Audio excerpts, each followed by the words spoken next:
সঙ্গে সমস্ত প্রথম সারি থেকে শুরু করে কোভিড যোদ্ধাদেরকে ধন্যবাদ জানিয়ে ভারতীয় জনতা যুব মোর্চা ত্রিপুরা প্রদেশের নেতৃত্বে একটি সুশৃঙ্খল মোটর লক্ষ্যমাত্রা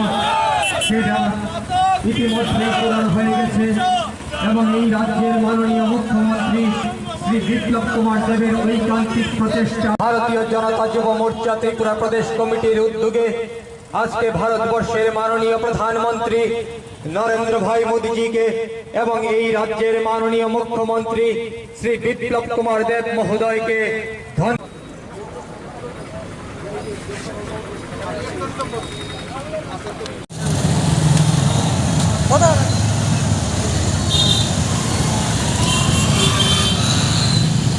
আজকে তো আমাদের কি উপলক্ষে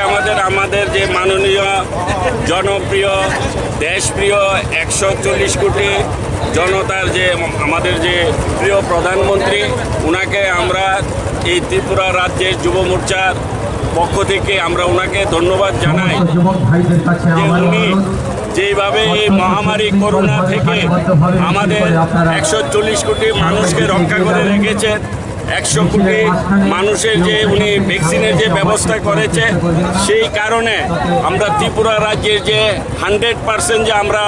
করোনা মুক্ত হয়ে ভ্যাকসিনের দ্বারা করোনা মুক্ত হয়ে যে আমরা আজকে সুস্থ আছি তার জন্য আমরা ত্রিপুরা রাজ্য থেকে বিশেষ করে আজকের এই যুব মোর্চার পক্ষ থেকে আমরা মাননীয় প্রধানমন্ত্রী শ্রী নরেন্দ্র মোদীজিকে ধন্যবাদ জানাই। है प्रधानमंत्री जी को थैंक्स करने के लिए, इसलिए हमारे देश में ये पहले बार हुआ है। जो कोविड तो पहले बार आपको भी पता है, लेकिन हमारे देश में वैक्सीन बना है और हमारे देश में 100 करोड़ लोगों को वैक्सीन लगाया गया है।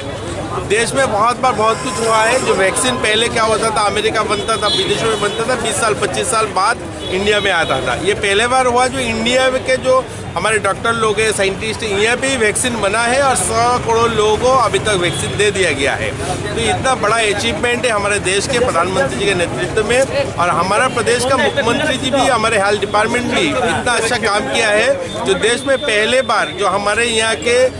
जो 18 साल के ऊपर के लोगों को लगभग 100% लोगों को वैक्सीन किया गया है। तो इतना अच्छा काम किया गया। जो हेल्थ डिपार्टमेंट के लोग हैं, हेल्थ के जो वर्कर हैं, तो इनको भी धन्यवाद करते हैं हम लोग हमारे तरफ से, हमारे पार्टी की तरफ से, जो मोर्चा की तरफ से, जो इतना अच्छा काम करने के लिए।